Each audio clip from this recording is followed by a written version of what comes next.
Saad bin Muadh റളിയല്ലാഹു അൻഹു, സഹാബി, മുസ്ലിമായി, നേതാവാണ്, അൻസാറുകളുടെ നേതാവാണ് സഅദ് ബിൻ മുആദ് റളിയല്ലാഹു അൻഹു.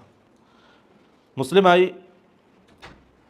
ഖന്തഖ് യുദ്ധത്തിൽ അദ്ദേഹത്തിനൊരു അമ്പുണ്ട്. ഖന്തഖ് യുദ്ധം ശരിക്കും നടന്നിട്ടില്ല, ശത്രുക്കൾ തിരിച്ചു പോയല്ലോ. ഒരമ്പ് കൊണ്ടു അദ്ദേഹത്തെ പള്ളിയിൽ റസൂൽ സല്ലല്ലാഹു അലൈഹി വസല്ലമ കിടത്തി. ഒരു മാസത്തിന് ശേഷം അദ്ദേഹം ഷഹീദായി. ഒരു മാസം പള്ളിയിൽ കിടന്നിട്ടുണ്ട് സഅദ് ബിൻ മുആദ് റളിയല്ലാഹു അൻഹു. ഒരു മാസത്തിന് ശേഷമാണ് ഷഹീദാകുന്നത്. അദ്ദേഹം മുസ്ലിം ആയത് 30-ാമത്തെ വയസ്സിലാണ്, മരണപ്പെടുന്നതോ 35-ാമത്തെ വയസ്സിൽ. ആകെ ജീവിച്ചത് 5 വർഷമാണ് മുസ്ലിമായിട്ട് ഈ ഭൂമി ലോകത്ത് അദ്ദേഹം ജീവിച്ചത്. റസൂൽ സല്ലല്ലാഹു അലൈഹി വസല്ലം പറയാണ്, അദ്ദേഹം മരിച്ച രാത്രി ഒരു മലക്ക് അല്ലാഹുവിൻ്റെ റസൂലിൻ്റെ അടുക്കലേക്ക് വന്നു. എന്നിട്ട് പറഞ്ഞു, നിങ്ങളുടെ സഹാബാക്കളിൽ ഇന്നലെ രാത്രി ഒരാൾ മരണപ്പെട്ടിട്ടുണ്ട്.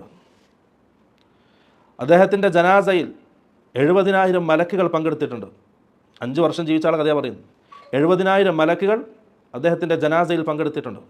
ഇഹ്തസ്സ ലിമൗതിഹി അർശുർ റഹ്മാൻ, അള്ളാഹുവിൻ്റെ അർശ് ഒന്ന് അനങ്ങിയിട്ടുണ്ട് അദ്ദേഹത്തിൻ്റെ മരണ കാരണം. പണ്ഡിതന്മാർ പറയാണ്, അദ്ദേഹത്തിന് ആ നഫ്സിനെ സ്വീകരിക്കുന്ന സന്തോഷത്താലാണ് അള്ളാഹുവിൻ്റെ അർശ് ഒന്ന് അനങ്ങിയത്.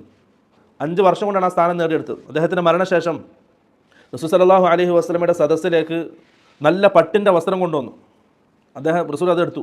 സഹാബാക്കൾക്ക് നേരെ ഉയർത്തി കാണിച്ചു. എന്ത് പറഞ്ഞു? ല മനാദീലു സഅദിൻ ഫിൽ ജന്നതി അഹ്സനു മിൻ ഹാദാ. സഅദ് ബിൻ മുആദിന് നാളെ സ്വർഗ്ഗത്തിൽ കിട്ടുന്ന തുവാല ഇതിനേക്കാൾ മികച്ചതാണ്. സഹാബത്തിനെ പഠിപ്പിച്ചതാണ്. അബൂ സഈദ് അൽ ഖുദരി റളിയല്ലാഹു അൻഹു സഹാബി പറയാണ്, സഅദ് ബിൻ മുആദ് മരണപ്പെട്ടപ്പോൾ അദ്ദേഹത്തിൻ്റെ ഖബർ കുഴിക്കുന്നതിൽ ഞാനുണ്ടായിരുന്നു. ഞാൻ അദ്ദേഹത്തിന് വേണ്ടി ഖബർ കുഴിക്കുകയാണ്. നമ്മൾ ഓരോ കോര് മണ്ണെടുക്കുമ്പോഴും ഖബറിൻ്റെ കുഴി ആഴം കൂടും തോറും അതിൽ നിന്ന് നല്ല കസ്തൂരിയുടെ മണം നമുക്ക് അനുഭവിക്കുമായിരുന്നു. സഹിഹായ ഹദീസാണ്. ആ മയ്യത്ത് ഖബറിലേക്ക് എത്തിയിട്ടില്ല, അപ്പോഴേക്കും ഖബർ കസ്തൂരിയുടെ മണം പൂശാൻ തുടങ്ങി. 5 വർഷം കൊണ്ട് ആ സഹാബി ബാക്കിയാക്കിയതാണ്. ഒന്ന് ആലോചിച്ച് നോക്കി നമ്മുടെ അവസ്ഥ.